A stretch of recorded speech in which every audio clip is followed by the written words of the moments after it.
बिस्मिल्लाहिर्रहमानिर्रहीम। मैं हूं सैयद बदर सईद और हमारे साथ मौजूद हैं police operation specialist Zahiruddin Babar Awan. Welcome to the show.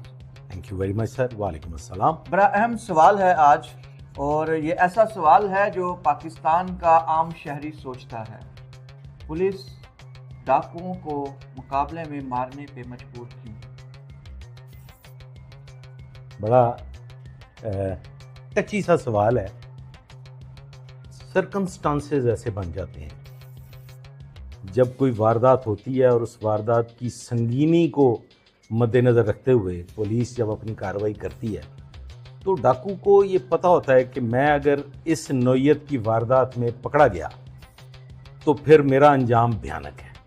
वो हर मुमकिन कोशिश करता है अपने को बचाने की, और उसने जान हथेली पे रखी है। कोई पुलिस ऑफिसर अफोर्ड नहीं कर सकता।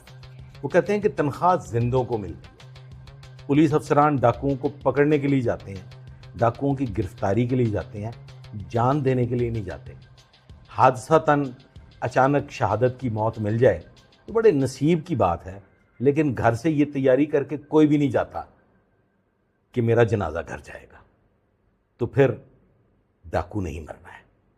डाकू ट्रेंड भी नहीं होते, पुलिस ऑफिसर्स ट्रेंड होते हैं। उनको पता होता है कि उन्होंने अपनी हिफाजत कैसे करनी है, अपने आप को किस ओट में रखना है।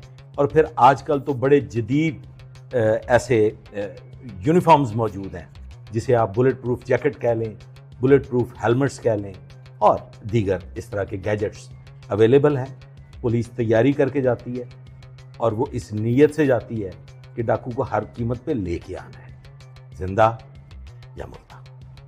सर, इसके बावजूद क्या वजूहात हैं या क्या वजह है कि पुलिस ऑफिसर, मतलब बड़े बहादुर पुलिस ऑफिसर मौजूद हैं हमारे इस मुल्क में, हमारे सूबे में, हमारे शहर में, और उनकी बहादुरी पे कोई शक नहीं है, लेकिन इसके बावजूद पुलिस और डाकुओं का मुकाबला होता है, डाकू मारा जाता है और पुलिस ऑफिसर ये क्लेम नहीं कर पाता कि मैंने मारा है, मेरे साथ मुकाबले में मरा। ये आपका बड़ा अपने साथियों की गोलियों से मरा। बड़ा इंपॉर्टेंट क्वेश्चन है आपका।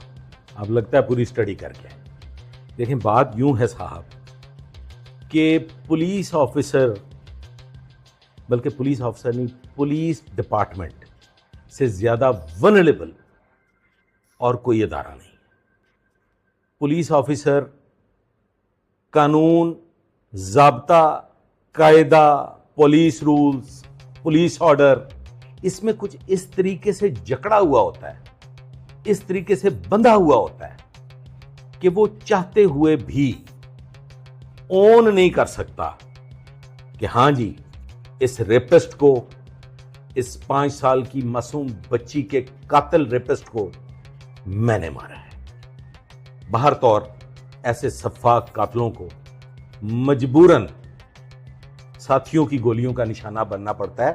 सूरत-ए-हाल कुछ इस तरह से है साहब कि मैंने नहीं बल्कि तकरीबन तमाम पुलिस ऑफिसर्स ने ये स्टडी किया हुआ है कि व्हेनेवर पुलिस मुकाबला होता है और उसमें आमने सामने फायरिंग के नतीजा में हलाकत हो जाती है तो उसका 302 का पर्चा भी हो जाता है। किस पे? पुलिस पे।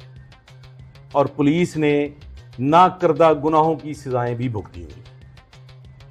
लोगों के जानो माल की हिफाजत के लिए, लोगों की बहू बेटियों की इज्जतों के लिए लड़ते हुए मैंने पुलिस अफसरान को फाइनली अपनी जायदादें बेच के मामलात निपटाते हुए भी देखा हुआ है। 7-7 महीने, 1-1 साल केसेस भुगतते हुए देखा हुआ है।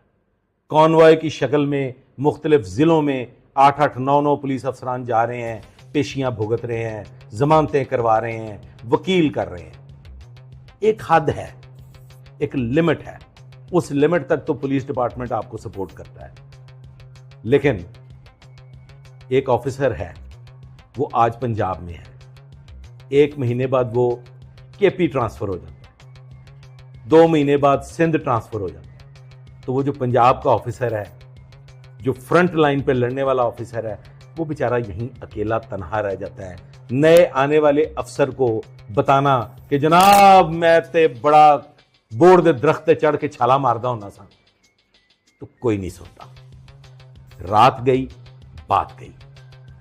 ये एक बहुत बड़ा फ्लॉ है, ये एक बहुत बड़ी मुश्किल है कि पुलिस सर्विस जब तक प्रोविंस लेवल पे सीनियर ऑफिसर्स नहीं होंगे, ये मुश्किलात पेश आती रही। सर वो वजूहात क्या है? 302 का पर्चा होता है, जुडिशल इंक्वायरी होती है उस केस की, तो पुलिस ऑफिसर उस इंक्वायरी में निकल क्यों नहीं जाता कि जी मुकाबला हुआ और डाकू मारा गया, मैंने मारा है, मुकाबले के अंदर मैंने अपनी जान बचाई है। आपने कवानीन पुलिस ऑफिसर को सपोर्ट क्यों नहीं करते? देखिए, कानून मौजूद है जिसे हम कहते हैं हिफाजत खुद इख्तियारी। ठीक है, हिफाजत खुद इख्तियारी का इतना टेढ़ा कानून है, इतना मुश्किल कानून है कि साबित करना। आप कहते हैं जी एक शख्स था, उसने मुझ पे हमला किया और मैंने उसको मार दिया। क्या उसने गोली चलाई, वो आपके राइट लेफ्ट लग गई? क्या वो कोई फुटेज ऐसी मौजूद है? क्या कोई ऐसा कैमरा मौजूद है जो ये दिखा रहा हो उस वक्त कि जनाब उसने मुझ पे फायर किया था और मैंने इन रिटर्न उसको फायर किया? क्योंकि हिफाजत खुद इख्तियारी में उसी नौइयत का जवाब दिया जाना जरूरी है। अगर आप पे पिस्टल से फायर हुआ है तो आप भी पिस्टल से फायर कर सकते हैं। ऐसा नहीं है कि एक शख्स छुरी लेके आप पे चढ़ाई कर रहा है और आप उसको क्लशनकोफ से उड़ा के रख दें। तो आप पे फायर हो, यह साबित करना इट टेक्स टाइम। पुलिस को हमेशा मरदूदे हरम ही समझा गया है और यही समझा गया है हमेशा कि पुलिस अफसर जो बोल रहा है झूठ ही बोल रहे हैं। लिहाजा आसान तरीका है ना, हमने बहुत से डाकुओं को पकड़ना होता है। एक डाकू के लिए तो अपनी जिंदगी वक्फ नहीं करनी होती कि एक डाकू है उसके लिए अपनी जिंदगी दांव पे लगा दो, वक्फ कर दो, फिर बाकी मांदा जिंदगी वो केस भुगतो, साबित करो 6 महीने 2 साल अदालतों में कि जनाब मैंने हिफाजत खुद इख्तियारी में ये किया। तो फिर जाए ना जनाब, साथी मारते हैं मारते रहे। अच्छा ये बताएं कि एक पुलिस ऑफिसर की मिसालें भी होंगी जिसका डाकू से मुकाबला हुआ, उसने ऑन कर लिया कि ये डाकू मेरी गोली से मरा है इस मुकाबले में, उसके बाद क्या स्टेप वाइज क्या क्या प्रोसेस है जिससे उसको गुजरना पड़ता है? देखें जी, प्रोसेस कुछ भी नहीं है। प्रोसेस ये होता है कि आपने आज खुद नोटिस लेते हुए, मामलात को समझते हुए, देखिए एक बात जहन में रखिए, ये जो डाकू होते हैं ना, इनके पैरवी कनिंदगान भी होते हैं, उनको दुनिया का और कोई काम नहीं होता। जिनका डाकू पुत्र या डाकू भाई या डाकू खामंद मर जाता है ना, वो फिर अपनी इज्जत भी दांव पे लगा देते हैं। वो खवातीन फिर कहां कहां जाती हैं, वो खवातीन फिर कहां कहां जाके वावेला करती हैं। और जो एक वुमेन एज है, वो जो एक वुमेन कार्ड है जिसको आप कहते हैं औरत कार्ड, वो जो औरत कार्ड है, फिर वो कभी मिट्टी का तेल लेके गवर्नर हाउस पहुंच जाती है, फिर वो कभी मिट्टी का तेल लेके वजीर आला हाउस पहुंच जाती है, कभी वो असेंबली हॉल के सामने पहुंच जाती है, अपने ऊपर मिट्टी का तेल छिड़क देती है। ऑल दो उसको हम खुदकुशी करने नहीं देते, लेकिन वो इन तमाम इंपॉर्टेंट पॉइंट्स पे जाके एक एक दफा मिट्टी का तेल अपने ऊपर जरूर फेंकती कि मैं मरन लगी जे मेरा पुत्र मारता पुलिस ने, या मैं मरन लगी जे मेरा खामन मारता पुलिस ने, मैं मरन लगी जे मेरा मतलब भरा मारता पुलिस ने। तो औरत कार्ड के आगे फिर पुलिस, बड़े इदारे, बड़े बड़े मामलात सरनगू हो जाते हैं। अच्छा सर, एक तो है जो डाकुओं के साथ पुलिस का मुकाबला हुआ, मज़ाहमत हुई, मौके पे फायरिंग हुई, डाकू मारा गया, पुलिस, कुछ डाकू आप पकड़ लेते हैं, उनको आप अपने पास हिरासत में भी रखते हैं और उसके बाद आप निशानदेही के लिए लेके जाते हैं, जिसे रास्ते में उनके साथी गोलियों देखिए, ये जो साथी है ना साहब, इनको ये खौफ होता है, या तो इन्होंने अपने साथी को छुड़ाना है या फिर इन्होंने अपने साथी को मुकाना है, क्योंकि वो एक एटम बम होता है, वो एक बम शेल होता है, ट्रिगर्ड। उसने उनके ठिकाने भी बताने हैं, उसने उनके जिंदगी भर के हालात भी बताने हैं, उसने वो कुछ बता देना है जो उनके लिए फिर घेरा तंग होता चला जाता है। लिहाजा वो ये समझते हैं कि जो फड़या गया ना, वो या मर जाए या छुड़ा लीजिए, नहीं तो ऐसी भी गए। ये सूरत हाल होती है। सर डाकू फायरिंग करते हैं, उनका साथी मारा जाता है पुलिस हिरासत में, अक्सर तस्वीर में हथकड़ी भी लगी होती है उस मुलज़म को, पुलिस वाला कोई जख्मी नहीं होता? नहीं, जख्मी होते हैं जी, क्यों नहीं होते, जख्मी होते हैं। ये पीछे कई एक पुलिस एनकाउंटर्स ऐसे हुए हैं, आप उनको स्टडी कर लें। किसी की छाती में गोली लगी है, बुलेट प्रूफ जैकेट की वजह से बच गया है, किसी की बाजू में गोली लगी है। ये रिसेंटली एक एनकाउंटर हुआ है जिसमें हमारा जवान जो है वो बड़ा बुरी तरह से जख्मी हुआ है, उसकी बाजू में गोली लगी है। गोलियां लगती हैं। एक एनकाउंटर जिसका मैं विटनेस हूं, आई विटनेस हूं, उसमें इंस्पेक्टर नबी बख्श भट्ट के बाजू में फायर लग गया था। ऑल्दो जवाबन जो है वो वहां से अंधाधुंध फायरिंग हो रही थी। असल में पता क्या होता है, जब अंधाधुंध फायरिंग होती है ना, तो कुछ नहीं कहा जा सकता कि गोली किसकी लग गई है।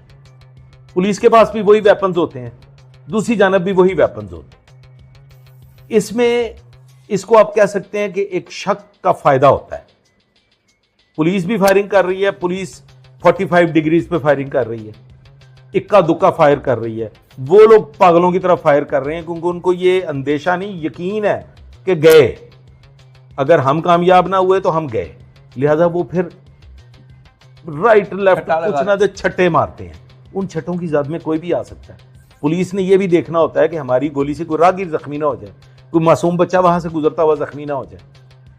तो पुलिस बड़ा सोच समझ के फायर कर रही होती है, वो अंधाधुंध कर रहे होते हैं। अच्छा, आपकी हिरासत में एक मुल्ज़म होता है, आप उसे किसी निशानदेही के लिए लेके जाती हैं। डाकुओं के, उस डाकू या उस मुल्ज़म के साथियों को कैसे पता लगता है कि आप इस वक्त निकलेंगे, इस रूट पे जाएंगे और यहाँ पे आके हम उसे मार देंगे? अम्मी, डाकू जी की अम्मी, डाकू जी की बेगम, मैंने अबे बहुत कम पैरवी करते हुए देखे हैं डकैतों की, रेपिस्ट की, अगवा बराए तमान वालों की। अम्मियां पैरवी करती हैं, बीवियां पैरवी करती हैं, बहनें पैरवी करती हैं, थानों के बाहर आके बैठी रहती हैं। हम रोटी पल्ले से खिलाते हैं लेकिन वो रोटी की पछी लेके आती हैं कि मेरे पुत्र ने रोटी खवा दो। माएं बच्चों को डाकू बनाती हैं, रेपिस्ट बनाती हैं। मैं माजरत के साथ ये बड़ा मैंने एक चुभता हुआ सवाल खड़ा किया है, आप इस पर रिसर्च कर लें कि हर बड़े डाकू के पीछे पैरवी करने वाली या उसकी माँ होगी, या उसकी बहन होगी, या उसकी बीवी होगी। सर, डाकू की बात फिर वहीं पे है कि उस रूट का, उस टाइम का, जब आप निशानदेही के लेके अम्मी बैठी हुई है ना भाईजान बताने वाली कि लेके निकल गए जे। अम्मी बैठी हुई है बताने वाली, बहन बैठी हुई है, माँ बीवी बैठी हुई है, थाने के बाद 24 घंटे निगरानी कर रही है, किधर जा रहा है, किधर से आ रहा है, अदालत लेके जा रहे हैं, अदालत से लेके आ रहे हैं। और वो लोग तो बेचारे जो वालिदैन में से वालिद होते हैं ना, वो तो